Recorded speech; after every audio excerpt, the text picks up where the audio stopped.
7 अक्टूबर 2023 को हमास के इजराइल पर हमले से भड़की जंग अब पूरे मिडिल ईस्ट को दहला रही है।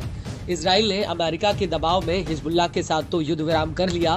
लेकिन तेल अवीव से करीब 2000 किलोमीटर की दूरी पर बैठा हूती अभी भी इजराइल के लिए बहुत बड़ा खतरा बना हुआ है। गाजा युद्ध के बाद से ही हूती लगातार लाल सागर में इजराइल और अमेरिका से जुड़े जहाजों पर हमले कर रहा था, लेकिन देखते ही देखते हूती तेल अवीव तक पहुंच गया और अब हूती के ड्रोन और मिसाइल इजराइल के भीतर गिर रहे हैं। लेकिन बड़ी बात यह है कि अमेरिका भी हूती को रोक नहीं पा रहा है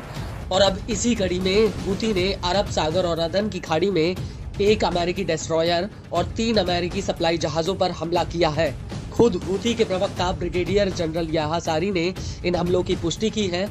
सारी का कहना है कि हूती के लड़ाकों ने अमेरिकी सेना के स्टेना इम्पैकेबल, मर्स साराटोआ, लिबर्टी ग्रेस और एक अमेरिकी डिस्ट्रॉयर पर मिसाइल और ड्रोन अटैक किया है।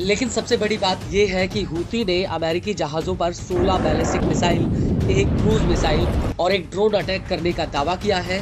मिसाइलों की संख्या के लिहाज से ये हमला अपने आप में काफी बड़ा है, लेकिन इस सब के बीच अमेरिका और इजराइल के लिए सबसे बड़ी चिंता की बात यह है कि हूती पिछले 1.5 साल में मिडिल ईस्ट में 100 से ज्यादा हमले कर चुका है। हूती के हमलों में 4 सेलरों की जान चली गई, जबकि उसने 2 जहाजों को समुद्र में डुबो दिया और एक जहाज अभी भी हूती के कब्जे में है। टाइम्स ऑफ इजराइल के मुताबिक हूती के हमलों से पहले लाल सागर से करीब $1 ट्रिलियन की सालाना माल ढुलाई होती थी। इसके अलावा दुनिया का करीब 12% समुद्री व्यापार इसी रूट से होता था, लेकिन हूती के हमलों की वजह से ये पूरा ट्रेड चौपट हो चुका है। हालांकि हूती को रोकने के लिए अमेरिका और ब्रिटेन ने कई बार यमन के भीतर हूती के सैन्य अड्डों पर हमला किया, लेकिन उसके बावजूद भी हूती के हमलों में कोई कमी नहीं आई, बल्कि अब हूती और ज्यादा आक्रामक तरीके से पश्चिमी देशों के जहाजों को निशाना बना रहा है। लेकिन हैरान करने वाली बात यह है कि हूती के हमले न सिर्फ इजराइल और अमेरिका को परेशान कर रहे हैं, बल्कि अरब देश मिस्र को भी हूती के हमलों की मार झेलनी पड़ रही है। मिस्र के विदेश मंत्री बदर अब्देलाती का कहना है कि हूती के हमलों की वजह से मिस्र को स्वेज नहर से होने वाले कारोबार में $6 अरब का नुकसान हुआ है, जिसकी वजह से मिस्र की अर्थव्यवस्था बुरी तरह से प्रभावित हुई है।